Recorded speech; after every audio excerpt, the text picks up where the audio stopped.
Continue my series on Dokudo by Miyamoto Musashi. Today I want to talk about the following rule. Consider yourself lightly, consider the world deeply. This rule is very dear to me and I try to incorporate it into my daily life. And what this rule promotes is humility. And that includes to realize that the world does not evolve around us.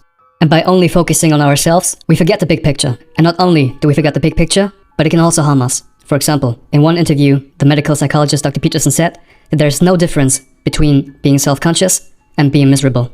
And the peak of being self-conscious often goes hand in hand with social media, especially young people who grow up with social media these days and are being told by society or by the social media machine how to look, how to behave, and what to be, driving them into a false narrative that they have to strive for a certain ideal. Ideals regarding looks or money, leaving them with a feeling of not being enough, sometimes even causing depression. And I found a study supporting this argument, which said the following. Since the release of smartphones, mental health concerns have increased in children and young adults. The rate of adolescents reporting symptoms of major depression in a given year increased by 52% from 2005 to 2017. From 2009 to 2017, it grew by 63% in adults ages 18 to 25. And I know some people myself who suffer from social media and its effects on them. But luckily, there's one antidote to this, and it is, as Musashi said, to consider yourself lightly and to consider the world deeply. And there's one exercise I do every day and has changed my life so much in a positive way. And that is dealing with my ego. And realizing that I'm a tiny, tiny, tiny part of the universe. This is one of the most beautiful pictures I've ever seen in my life. This is a picture of the Earth from very far away, as you can see. And everything that you and I know takes place on this tiny but beautiful rock. The universe has existed for billions of years and will continue to exist for billions of years. It is vast in a way that we cannot comprehend. And our lifetime, which on average is more or less 80-something years, is only a blink of an eye in its history. And yet I'm sitting here in the middle somewhere in the vast universe on a tiny rock, being a tiny human being and thinking even tinier thoughts.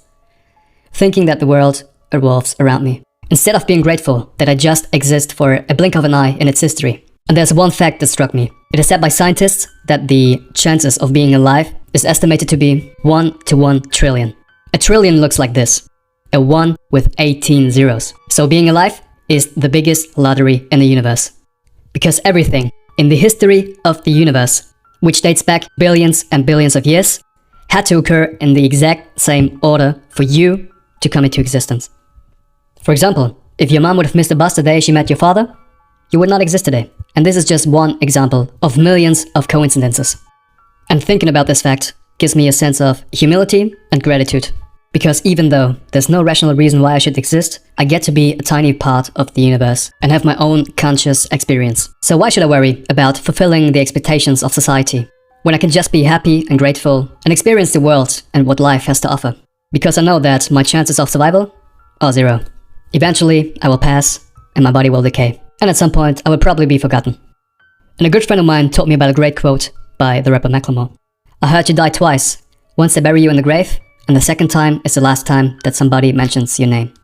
And to some it may sound depressing, but to me it is the most liberating thing that exists.